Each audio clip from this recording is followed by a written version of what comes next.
All right, all right.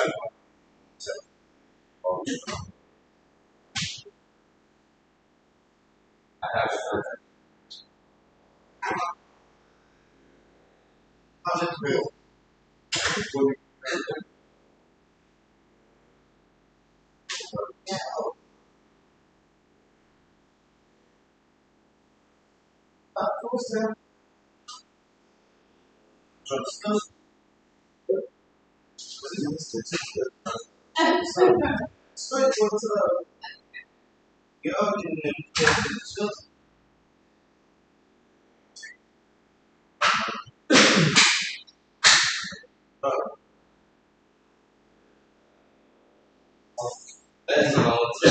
I went to the field when I was on swing. I had two W. I ain't swung that in so long. I was going like this. She was on it. I was so. She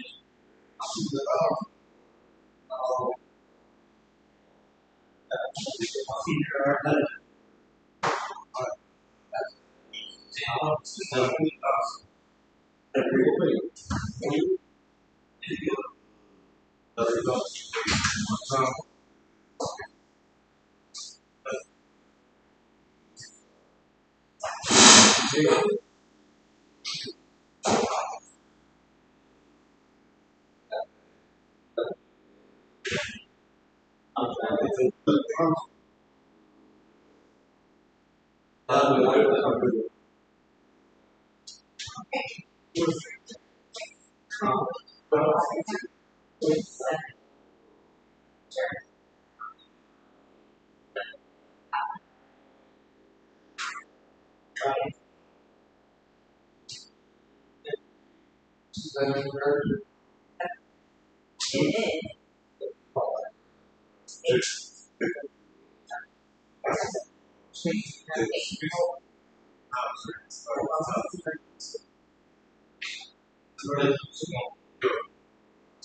I got to do this.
We started the cycle of depression. Oh, yeah. Oh.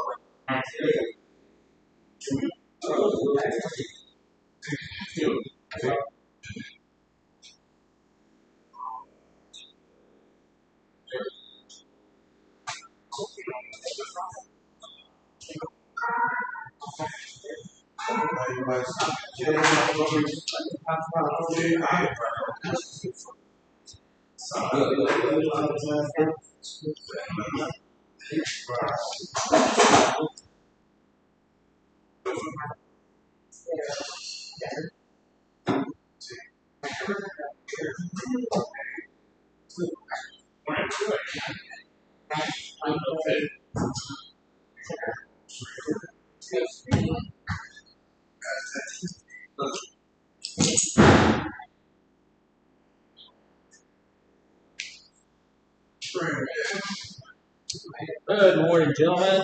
Good morning, ladies over there. I do apologize for the board. The dry erase marker I'm using over here is just about dead. So you don't want to pay attention to fruit. It's not distracting. Okay. All right. So we are going to finish up today. Well, we're not going to finish up today, but we're going to continue today with our emotion study. And I will warn you right off the bat that I don't feel like I need to feel today. I don't know, I got like an earache thing up here going on with me, and I'm not enjoying it. So I have taken some aspirin, perhaps that will help. But I'm not going to guarantee how long the group's going to go. If it gets to feeling a little worse, we may shut that thing down, a little bit early. But I appreciate that. Yeah. But we're going to get through as much of it as we can, and we may be quitting a little bit early and stuff like that, and that'll be all right. We're going to try to get this done. We talked about anger enough this week, and so today we're going to be talking about depression and anxiety. We're going to hit both of those things pretty well today, and just kind of get just a kind of an overview of what they are and how they're doing and all of this kind of stuff. We're going to do our book first. Y'all know we do that every time, so we're going to we're on page 21, and so we're on the fourth one today.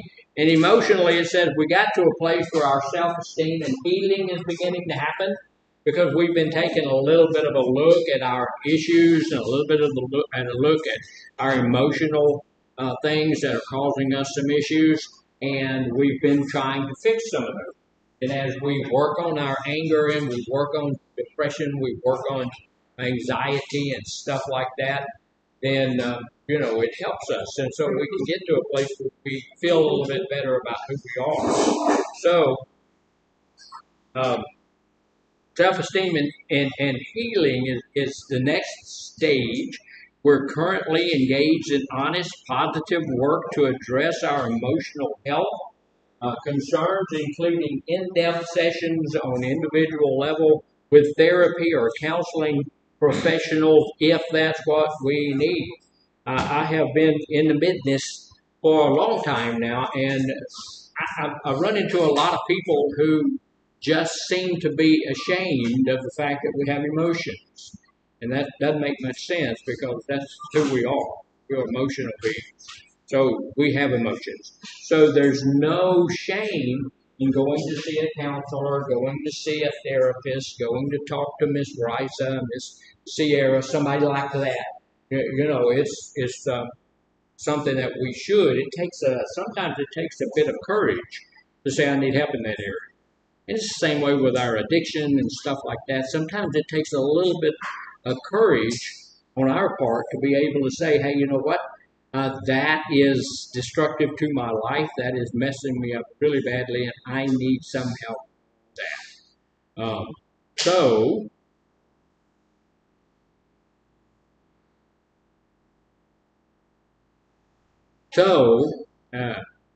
when you're going to do something like that, instead of viewing it as a weakness, see it as what it really is. It's strength. It takes courage and commitment to be able to do something. So you being here show that you are a courageous individual, and that's a really good positive thing. We can put that in our basket and say, okay, if my self-esteem is a little bit shot down here, I can build it up just a little bit because I had the courage to come and do what I needed to do. And so one of the things we're going to look at quickly is the cycle of depression. One of the things that down through the years I've learned about depression is if I have an issue with depression, then I have an issue with depression. And I have an issue that means that, look, not only do I get depressed sometimes, but I get depressed a lot. And I get to the place where I stay depressed, and that's not a good place for me to be. When we get to that place where we are depressed, a lot of the time we can do some things that are not really good for us. Some of the time it's going to mess up our relationship. We're not going to be very pro-social. So we're going to have problems in our um, romantic relationships. We may wind up having problems in relationships on jobs. May wind up having problems in our relationships just socially. It's hard for me to be pro-social if I'm depressed all the time. So we need to take a look at some of the things that are depressive for us, that causes that depression, and then do something about it. Do we need drugs to help us when we are depressed? Not all the time. Sometimes, certainly, if we're clinically depressed, then drugs can be helpful in that. Uh, uh, the proper drugs that are prescribed by a doctor, somebody that knows what they're doing. Drugs off the street are not usually helpful. We can use them to self-medicate, and sometimes they'll make us feel better for the moment, but they're not going to deal with what's going on. We talked about anger yesterday and the day before, and the day before that, how we need to deal with the underlying issues. Same thing goes for depression, for anxiety, and any of those other issues that's giving us problems. We need to deal with the underlying issues. So this is the cycle of depression. And look, this cycle, does that fit in everybody's life? No, nothing will ever fit in everybody's life. There's usually somebody that, let's go ahead. Go ahead. Did you need some? Yes, please. Oh, go ahead. Yes. Ready? Go ahead. Sign the sheet. Sign it here, and it's just going around.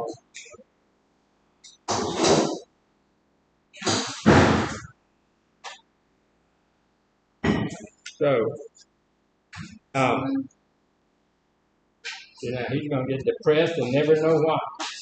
And that's that. But no, it doesn't always fit in everybody's life. So if it doesn't fit in your life, I don't want you to get depressed over it, right? If it doesn't fit in your life, okay, it doesn't fit. Like we used to say out of prison, if it doesn't apply, let it fly, right? Let it go. It's not going to fit for you. That's okay.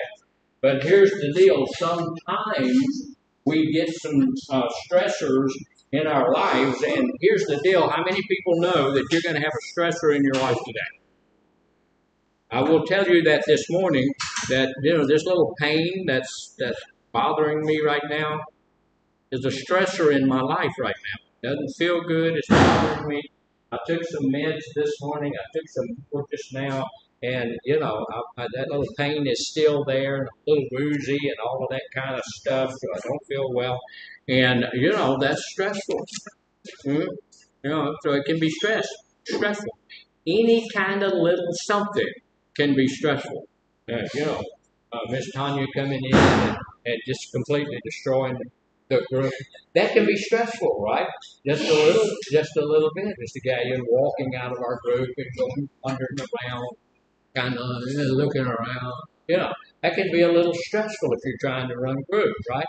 Any kind of thing. Look, if your health is a little messed up, can that be stressful? Yeah. So here's the deal. We are not going to be able to escape stress. Stress is part of the human existence. And why do things stress us out? Why we are working on our emotions, and the thing is that we allow things to stress us out. Really seriously, and Miss Tanya knows this. I'm picking on her. It doesn't stress me out. She's being helpful. She's helping us to do what we need to do here. So that's not stressful to me. People reading other material and stuff while we're supposed to be doing group, that used to, at one point, used to stress me out a whole lot. Doesn't do that anymore. Doesn't do that anymore. If you're not here for this, okay, it doesn't stress me out anymore.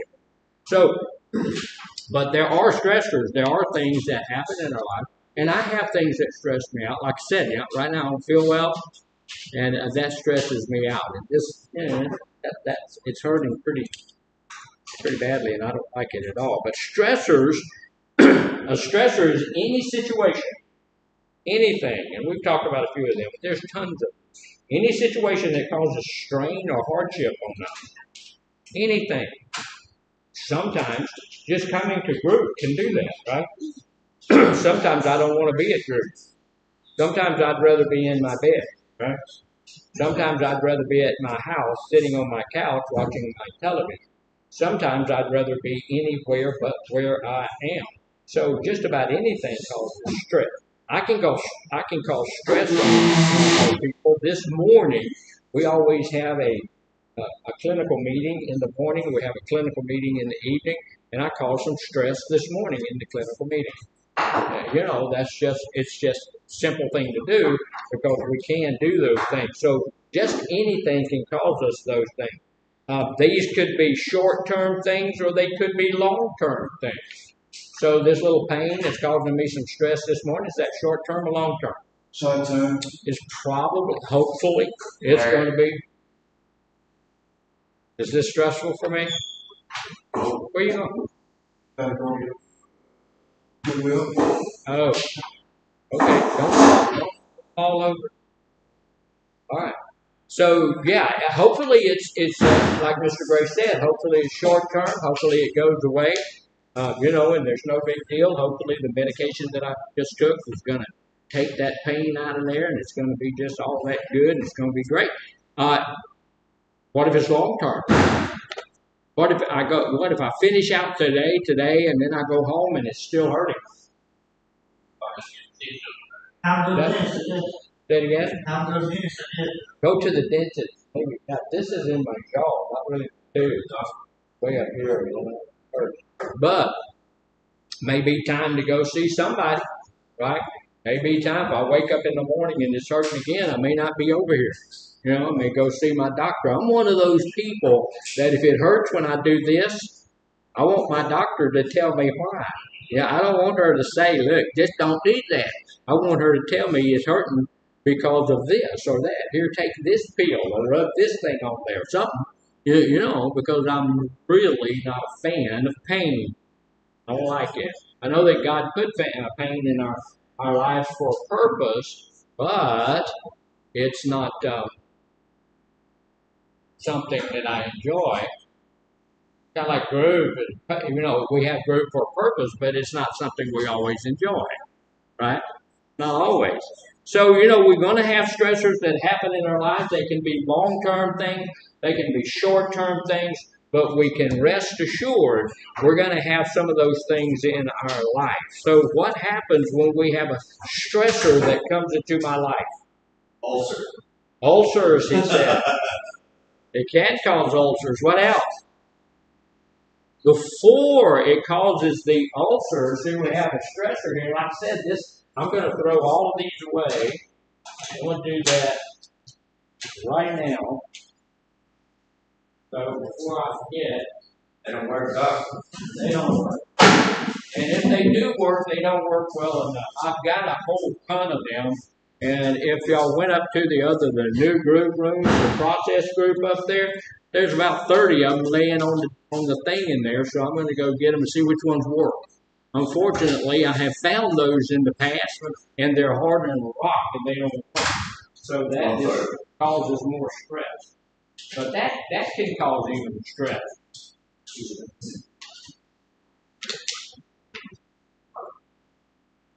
I'm a little thirsty this morning, so y'all. Well, one of the things that stressors do over a period of time, they can cause stomach issues. They can cause all kinds of stuff, ulcers and things like that. They cause stomach upset. Stomach upset is the short-term thing, but then after that, they can cause the stomach upset, can cause stomach ulcers. We can have all that stuff. But the very first thing that a stressor causes in your life is a thought. It brings a thought to your mind. Immediately, whatever the stress is, I'm not really super duper stressed out about it, but I do know that if you have a pain in your jaw, what can that indicate? Anybody know? What? Lockjaw. What? Lockjaw. Lockjaw, man. See, that's almost what he's wishing, a lockjaw. That'd be good. If he got lockjaw, he couldn't talk at all. You know, migraine, you be a nerve. I put it so much into yeah. It could be that. It's also an indicator of heart attack. Oh. You could, if you have a hurting in your jaw, it could be a heart issue. Y'all, most of you know I already have 4 stents in my heart, so that could be a little bit. That's the first thought that ran through my mind. Because it's hurt, a little worse all the time. I'm going, okay, this would be the worst place in the world to fall dead. Yeah, because you guys would what? Knowing you've been trained to be in group, y'all would just sit here till group was over. EMT training. Okay, see. We would save you. Look, if I go down, guys, the compressions, I'm okay with that. But the mouth to mouth, I'll just maybe let that go. I'll be all right. So, but it does that. It begins, first off, it gives us a thought. It stirs up some types of thought. And this was a little stressful this morning because when I got up, I get up at 4 and I go do some Bible study and stuff like that. And I'm sitting there doing Bible study and it's starting to hurt over here pretty badly. And so I got some aspirin, thinking, okay. So now I'm at work and it's still hurting. I just took some more aspirin, so we'll see what that does. But those intrusive thoughts come in there. So you Google it, see what Dr. Google says, and say, what could that be? What's the first thing they say? TMJ. What is that? TMJ is when you do your mouth, you grit your teeth at night, it'll cause your jaws to hurt. Could be stomach. Yeah. Say it again. You sleep bad. Yeah. And when you sleep, wrong stuff like that. But it also has down there heart attack. So you're going, oh my God. Especially in my situation. But then also, the second thought that came through, well, I've had the stents put in there. I'm taking the blood thinners. I've got, they just finished a thing on my carotid arteries, one of those, what do they call them, ultrasounds on my carotid arteries to make sure that they're okay. And man, they've checked me out all over the place. I went to a cardiac thing and they did that, and when they finished with that, they said my heart beats early sometimes. It's supposed to go thump, thump, thump, thump. Mine goes thump, thump, thump, thump, thump. Every now and then it'll beat a little bit early. So they figured all of that stuff out, and so 99%, 99 the percentage of me having a heart attack because of this is probably very low, because they've checked and done everything else. Because like I said, I'm one of those guys, if it hurts, my doctor is going to know about it.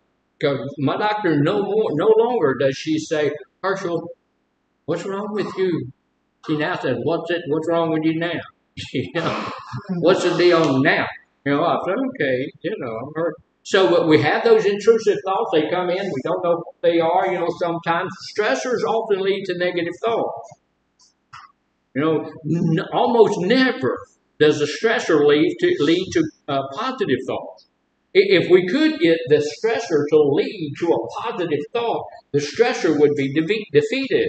We would be able to get it out of our lives. This is why I'm a huge, huge, huge proponent of positive self-talk. So, when I come in the morning, somebody says, how are you feeling? I feel fantastic. I feel like a powerful, spiritual, confident man. That's not only how I feel, that's who I am. That's how I feel. Now, if you go ask somebody how they feel, what are you usually going to get? Simple word like good or bad. Good, bad, yeah. Usually a litany of woes. How you feeling today? Well, yeah, I think my lumbago's coming back. Almost every time. How you feel? Well, I feel fine. I feel fine. Yeah, we are all that. Every one of us focuses on the negative. We're going to tell you what's wrong with it. We're not going to tell you what's right with it.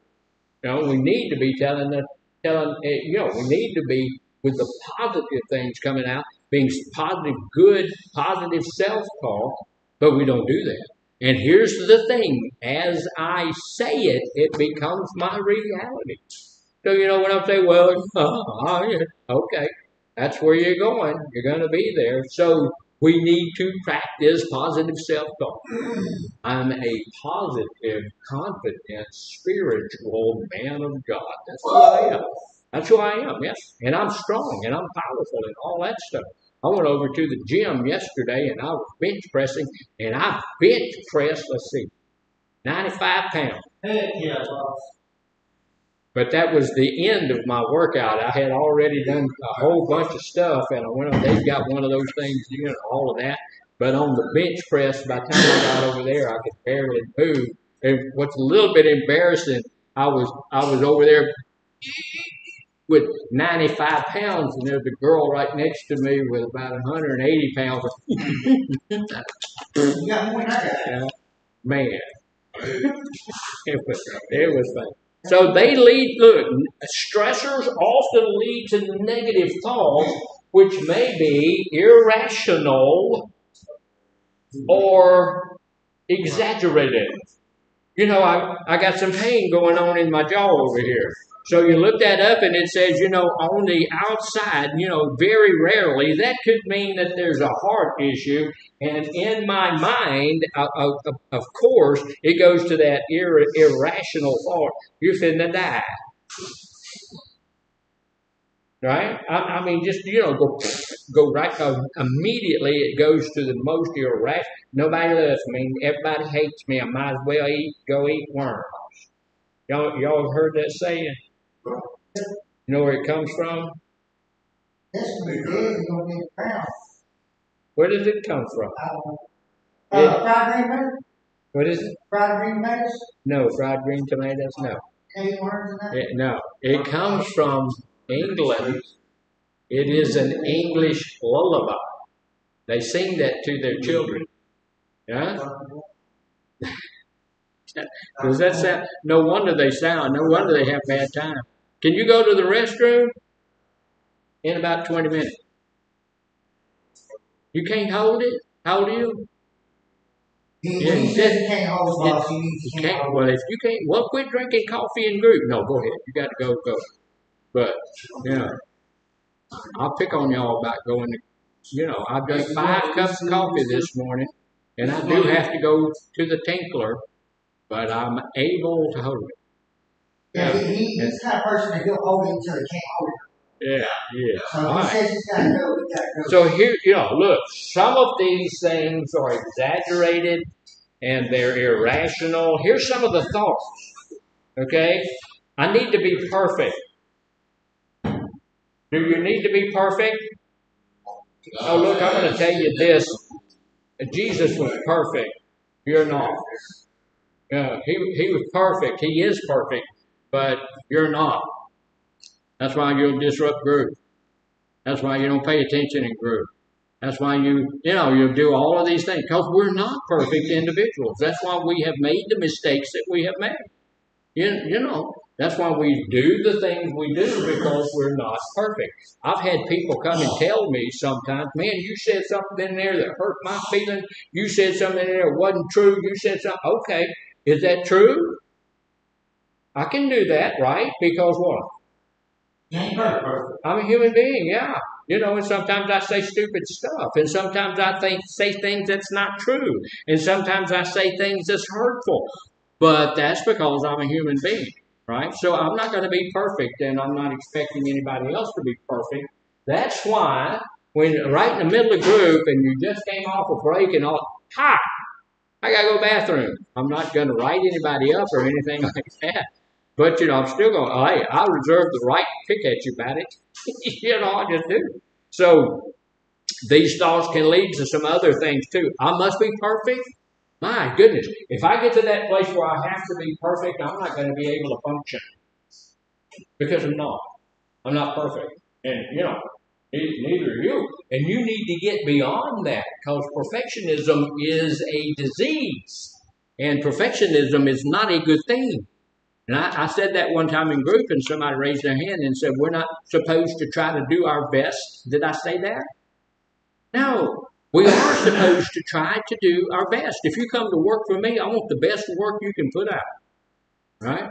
I want the best stuff you can do. Best you can do. Now, the best you can do is the best you can do. Perfectionism is the place where you get to, if you have that disease, it's not perfect. You don't do your work perfect. You don't do everything perfect. What you do is you'll lie about it when you make a mistake. You'll hide the fact that you made a mistake.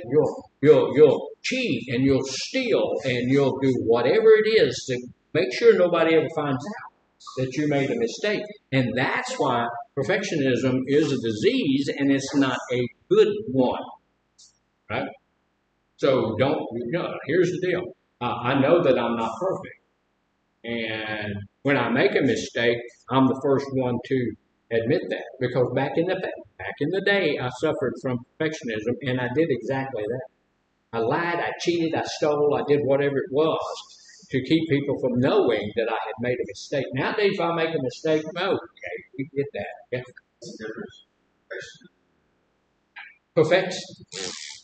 Perfectionism and narcissism. Perfectionism is that disease that will not allow me to make a mistake. Being narcissistic means everything is circles around me. I'm a narcissist, so therefore I'm always right. Everything is always about me.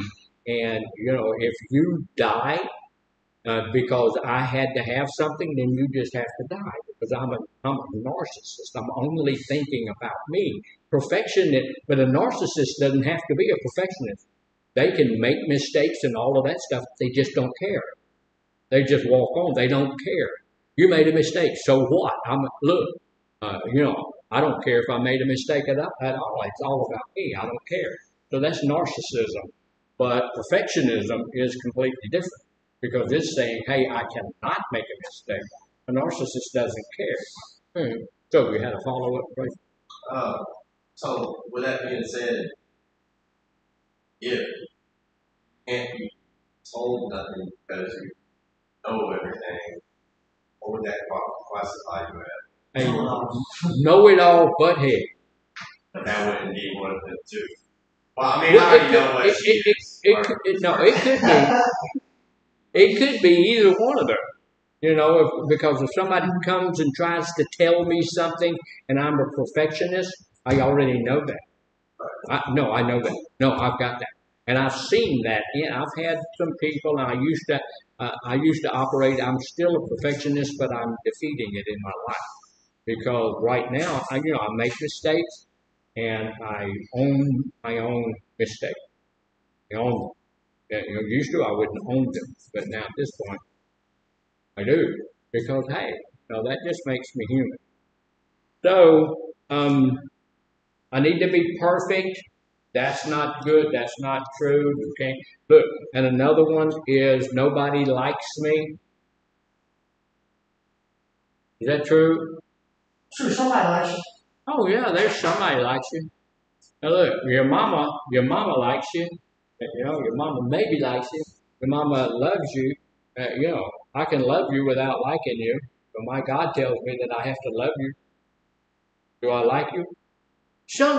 Look, there's been some people come through this facility that, man, I really, really, really, I'm going to tell you, outside of here, we could be buddies. We could go fishing. We could do all sorts of stuff together. And I don't even go fishing. Me and Evan, we could go do some stuff together. We like each other. We could go do some stuff together. But there are other people that come through here. I tell you what. Come over to my house and I'm going to pretend I ain't there. You know what I'm saying? I'm going to be hiding under the couch, something, while you're knocking on my door because I don't like you. But God never told me I had to like you. He said I had to love you. And love means I'm not going to let you go hungry. I'm not going to let you go homeless. I'm not going to let you get sick and not being taken care of. I'm going to shower love upon you, but I'm going to do that to somebody that's on the side of the road. Because my God demands that I love everybody, but not that I like. You're telling me. I'm telling you that. Yes, sir. You go fishing with somebody you don't like. Say that again. I would go fishing with somebody I don't like.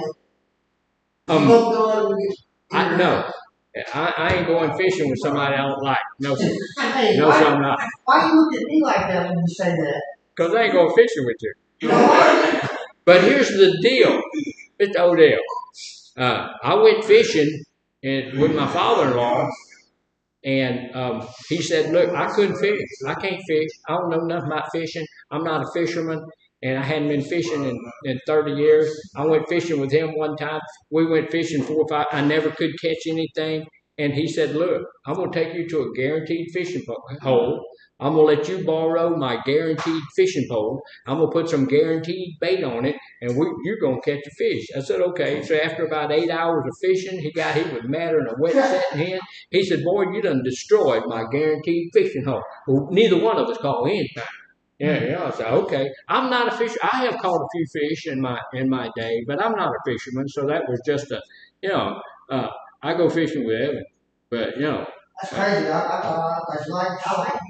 Well, I like you too, man. I mean, I'm really, matter of fact, I think about you when I go home. Think about when you go home? I do. Yeah, I have been working on his anger issue.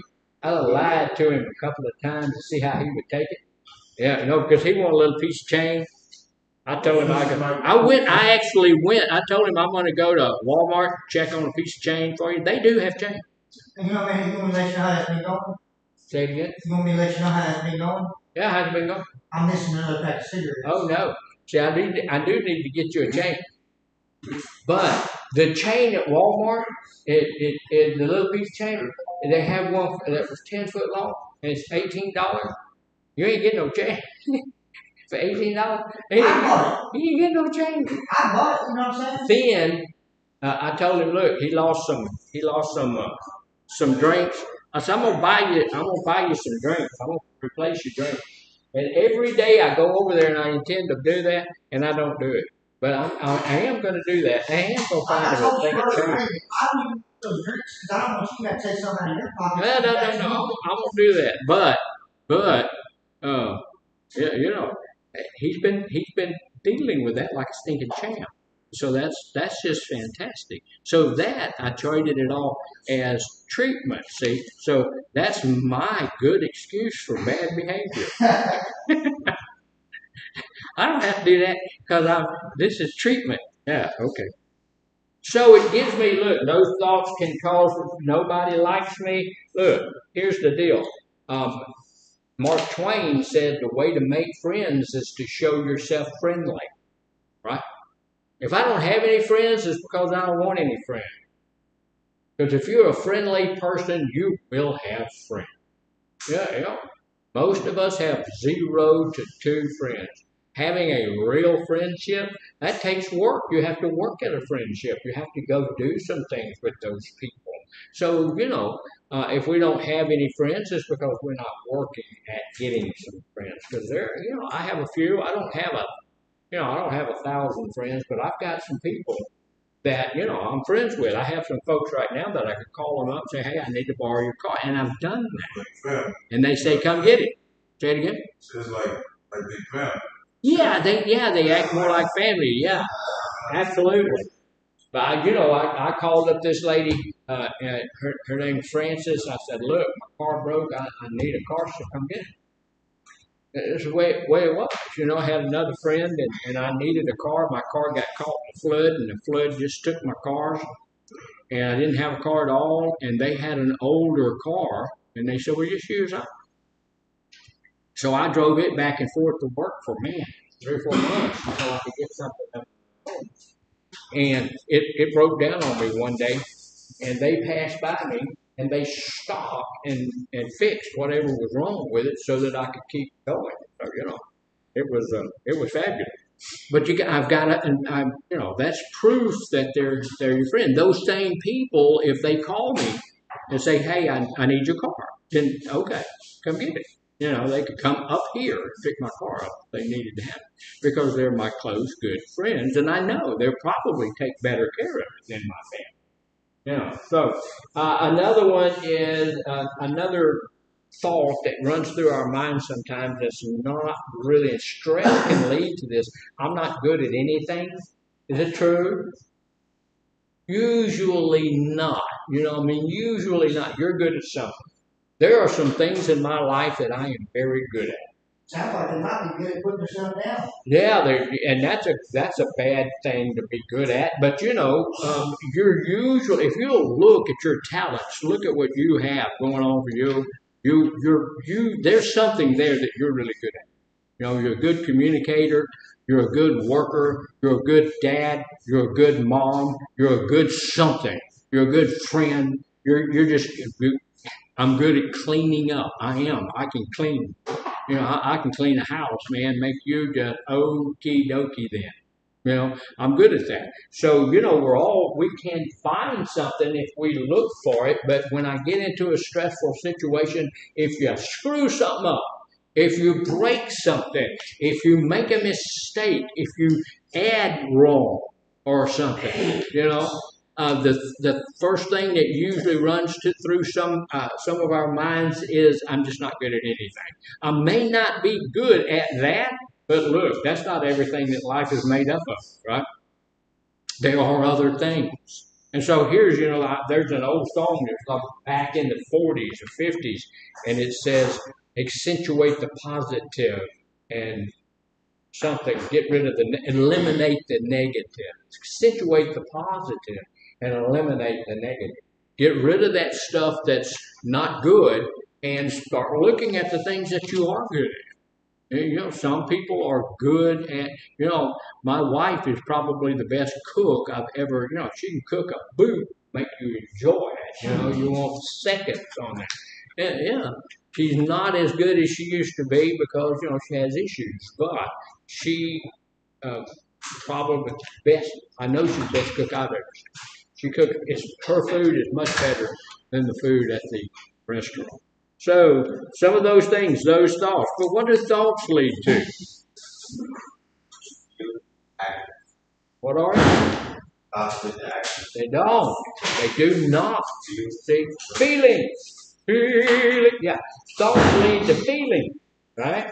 Every thought you've ever had has a feeling connected to it.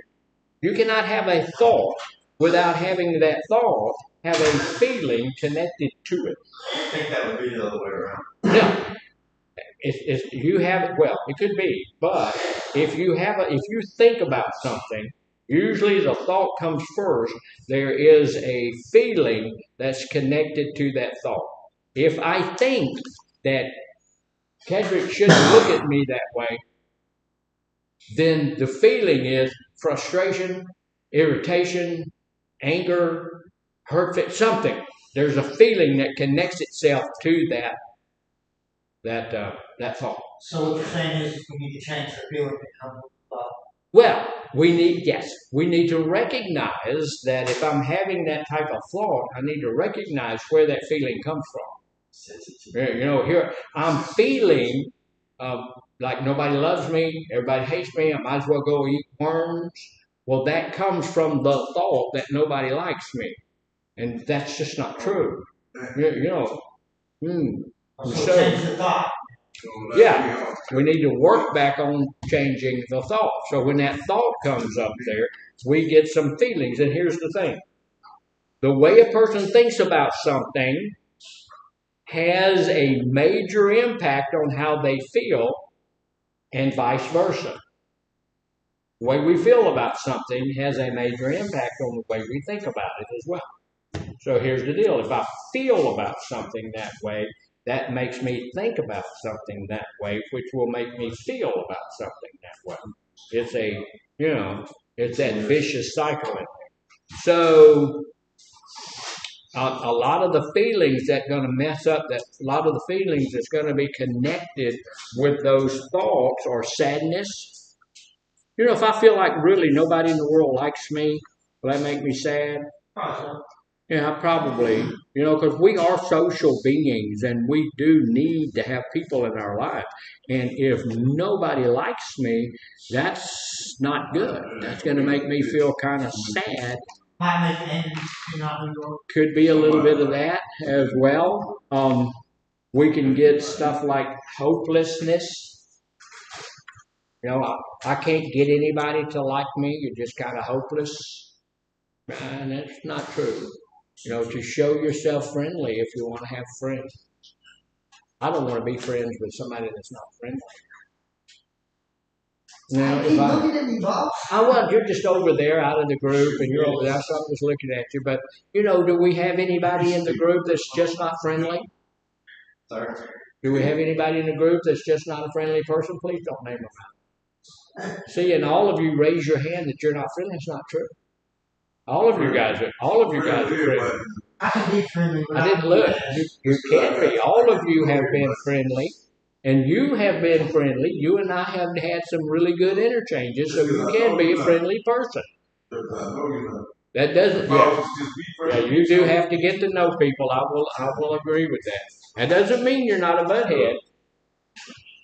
That means that you can be friendly, and you have been. And so you know, hopelessness, and like you said, anger.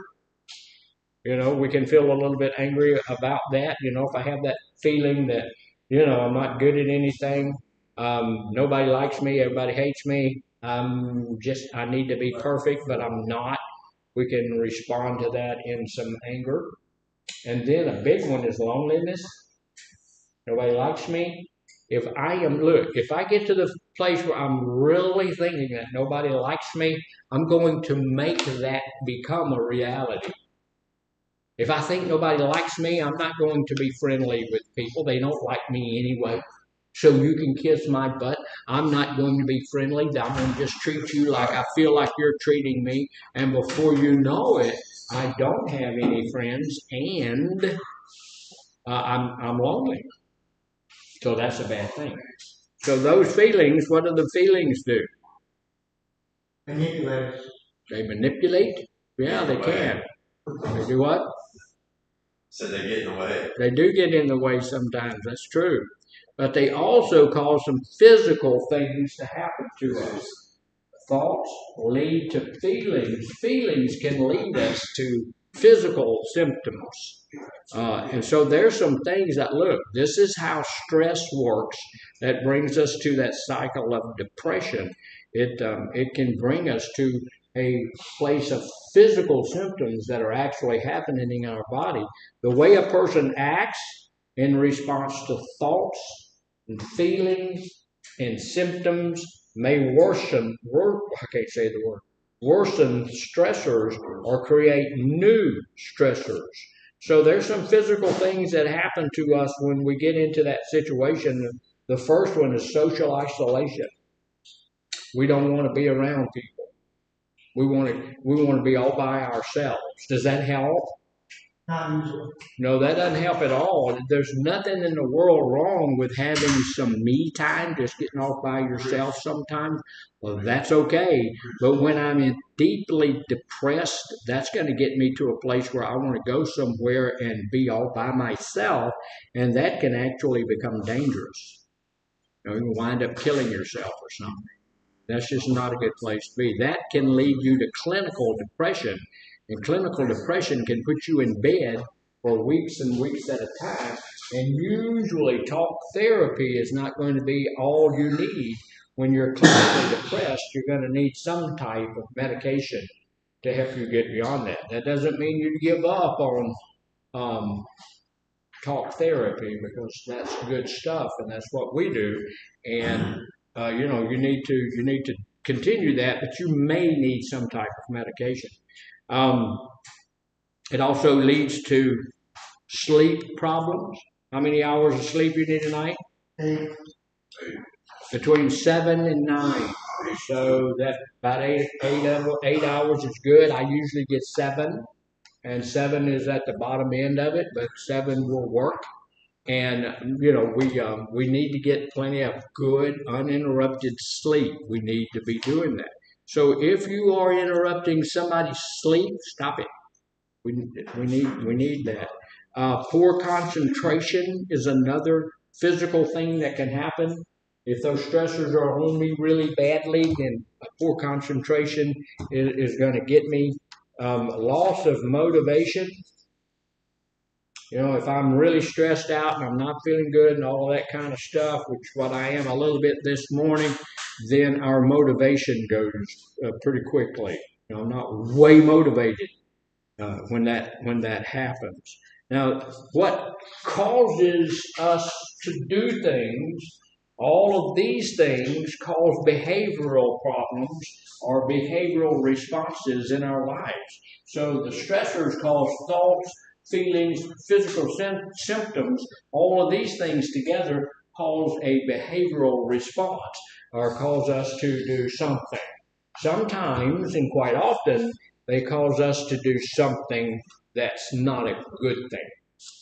So the behavioral things, the way a person acts in response to thoughts, feelings, and symptoms may worsen the stressors or create new stressors in our lives. Social isolation is another one. We talked about that already. Abusing drugs and alcohol. Yes, sir. Say it again to me. I can hear you. That I got something for you. Okay. Like in terms of that. Okay. It's like I get bored. Yeah. And then I'm restless. Right. And then I do something restless. And it's just that depression trying. Right. Right. Yeah. Sure. And that's one of those things that can get into your life. You get bored. You get restless. One of the things that causes people to relapse more than anything else is boredom. And it's not because what we're doing is boring. It's because we don't have that rush that the drugs are giving us. So we're not bored with what we're doing. We're bored with not having the drug. So that's where that comes from. We need to know that, need to understand that. This what I'm watching here, this movie is not a boring movie. It's the fact that I'm not hiring a kite while I'm doing it. So, that's a real true thing. One of the things that's going to cause is us to go abuse drugs and alcohol. The use of alcohol, the use of marijuana was a great, big, huge coping skill for me. When something was going on that I really didn't want to cope with or couldn't cope with or just didn't want to cope with, then I got some dope, got some vodka, and pretty soon it was just didn't make any difference. Everything couldn't pay the rent. That's okay. That old song. Why worry? Get happy. Yeah. Let the landlord come to get the rent. Don't worry. Get happy. Close the gate because the rent's late. Don't worry. So they kick me out the house. I don't mind. I'm high. I'm drunk. I don't care. So I would do that every time until I learned not to. Neglecting, one of the other things that it causes is us to neglect our daily things, daily chores, daily tasks, things that we have to do, like little things like going to work. And for some odd reason, the people that we work for don't want to pay us if we don't go. Yeah, they don't want to pay us if we don't go. There for a little while, about a month ago, I was having a whole lot of issues, and I was not at work as much as I needed to be. And I told my boss, I realized y'all didn't pay me to be sick. And we don't. And I got somebody, I want them to come to work and do the job that they're getting paid for, at least to the best of their ability. Are you on salary or do you pay by hour? I'm on salary. And it doesn't like that. Yeah, it's a good thing. But if you'll notice, these behavioral responses, what do? I can't see it. The behavioral responses take us back and cause stresses again. They cause the stressors to repeat themselves. So when the behavioral responses are socially isolated That causes stress in my life because I'm a social creature and I need other people. I don't have them, so that causes stress. When I start using drugs or abusing drugs, and that's going to cause stress in my life because I'm going to get DWIs, DUIs, all PIs, all kinds of stuff that causes stress in my life. Or if I don't get those, if I just do that stuff like I did for a long time, just at home, I wake up the next morning with hangovers and all this kind of stuff. So that's pretty bad. Neglecting the things that I need to do, neglecting going to work, going to school, doing whatever I have to do around the family and stuff like that. That's also going to lead me back to that place where that's going to stress me out because like I said, if I don't go to work, they usually don't pay me, and so I get stressed again. So what does it happen? What happens when I get stressed again? Same thing. I'm stressed out, so I'm going to go back around that cycle again. So, that's going to be the way that keeps going. And so, at some point, what do I have to do? Say it again. Break the insanity. Break the insanity. Yeah, deal with the stressors. Learn to deal with the stress in a more healthy way. What's one of the best ways to deal with stress? Exercise. Now, exercise, I'm going to tell you, I'm a big proponent. Y'all know that I'm a huge proponent of exercise. Go do something. Go lift some stinking weights. If you go to the gym, man, they have stuff over there that is specifically designed to help you deal with the stress and the stuff that's in our life. And it doesn't say on there stress buster. They may not have ever realized that's what it was doing, but that's what it will do. So we can go do that. It releases some opiates into our brains, and that's going to help us a whole ton. Yes, and so we're going to be in really good shape. So what we're going to do is go ahead and take our break. Get back about 15 minutes after, and we're going to talk about something different. Yes, sir. How do I spell what?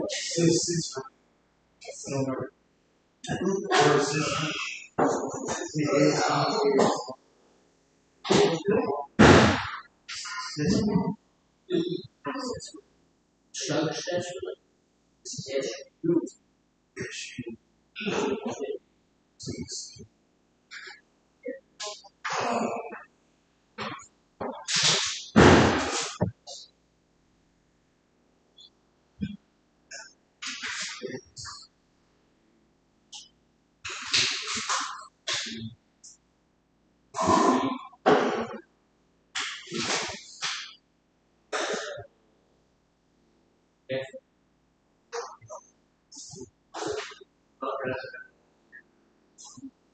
That's a hard name. It's a hard word.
Love this level of aggression. Smart cover there, which went me a little bit.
She is knocked down the floor, almost to sneak off of this. He's free to go back to that rebound. Box picks it up. Is the shot was going to be good. To the here for a putback just the left. So to start two scores. And then it's just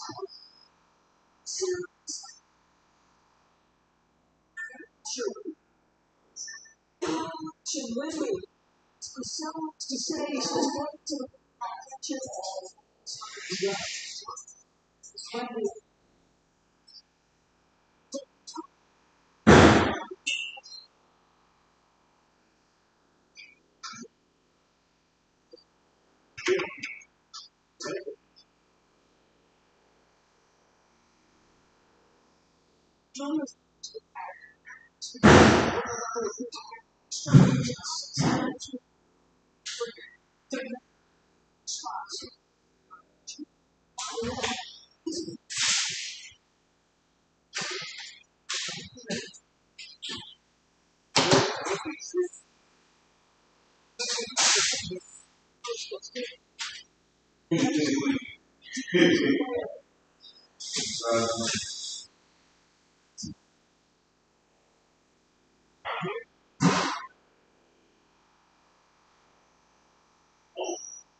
So really, down here, this is against Jacob, absorbing the contact somehow with one hand. Keeping control of that basketball.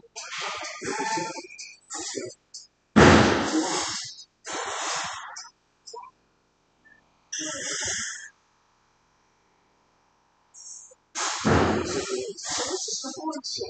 I want you to see the center.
That's like I cannot confirm or deny.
goal is get things sustained for the next 9 minutes and keep this thing reach. There's a steal.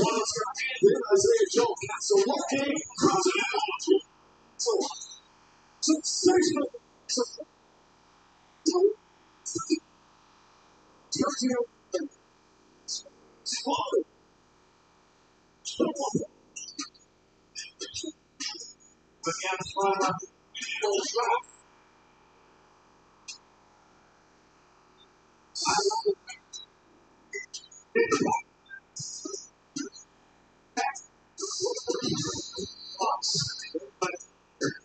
Two stars, spots another step back. Houston Fox is flushed from Orlando.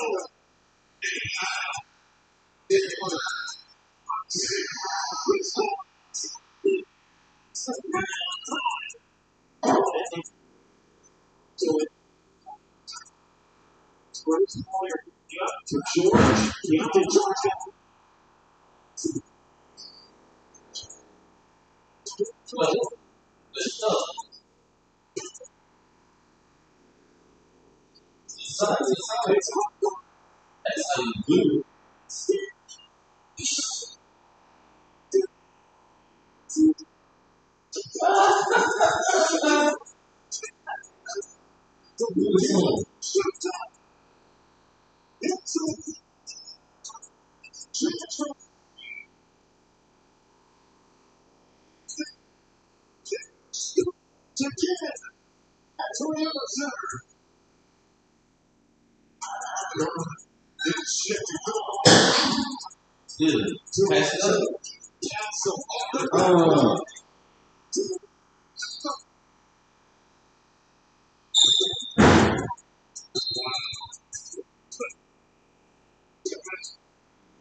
That's a good hold back.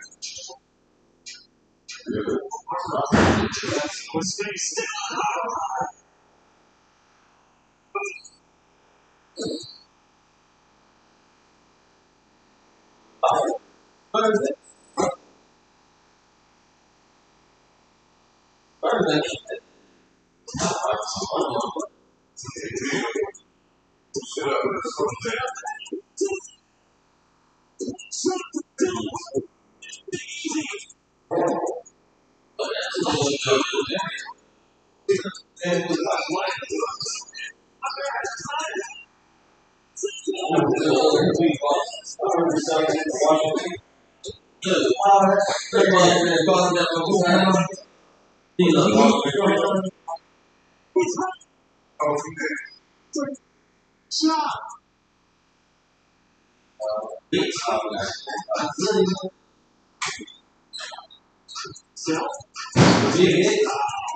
Cincinnati.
So upstairs in a chair.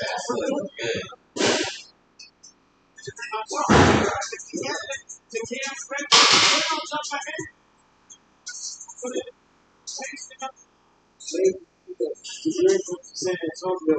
First he makes this run down block there as well.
Oh no! See dealing with that stress again.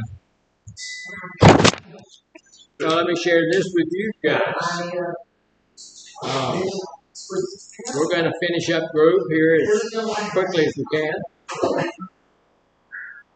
Then I'm going to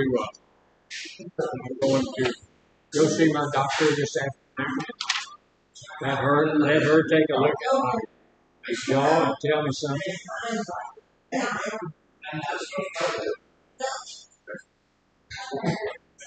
That's interesting, huh? New washing machine, fire. That's good stuff. So, are we all back? There are enough of us.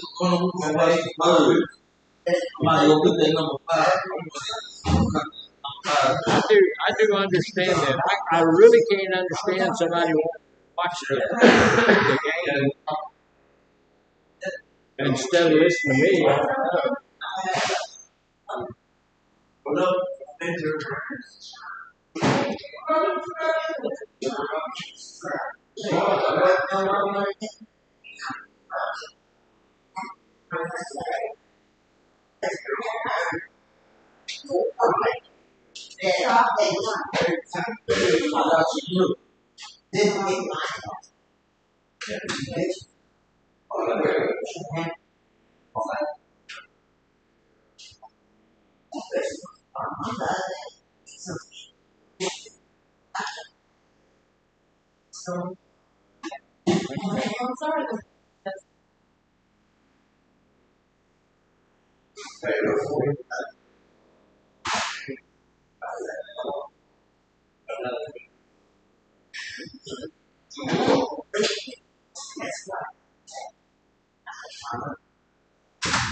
Yeah. All right, gentlemen. So we're going to go over a couple of things real quickly, and then we're going to be getting out of here. And you guys pray for me sometimes, and I appreciate that. I'm going to run by over there at North, pick up my paperwork from over there because to go see my doctor. Then I'm going to go home and sit down, and I'll do my notes and stuff from there. So we're going to talk a little bit about real quickly. I'll do it before, we'll get out a little bit early. But I want to go over, I'm just going to go over it kind of surface so that you know what it is. But if you have a question or something, please ask it and we'll talk about it. I want to talk about cognitive distortions just real quickly. These are some of the things that will lead us to anxiety and depression. Cognitive distortions are irrational thoughts, that shape how you see the world, how you feel, how you act. It's normal to have these thoughts occasionally. Every now and then I have an irrational thought, but we shouldn't be having them all the time. They shouldn't be with us constantly. They can be harmful if they're frequent and if they're extreme. So we need to be working on making sure that if we do have these cognitive distortions, that they are eliminated out of our lives to the most part or dealt with in some other way. Some of the things that are cognitive distortions are magnification and minimization. What does that mean? Sometimes I'm going, go ahead. Magnification is like something that. Hold on just a moment. Yes, ma'am. Mr. Manor, Sophia and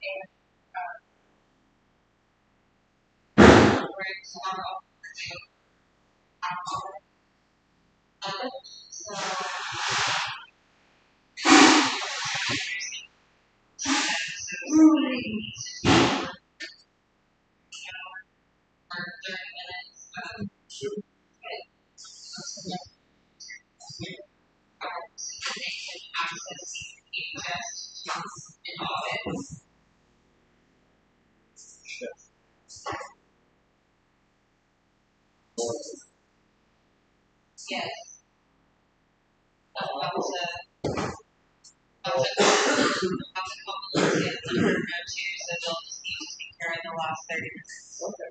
Thank you, ma'am. We'll make it happen. Okay, thank you.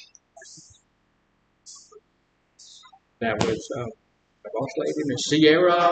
We are about to do something just a little bit different.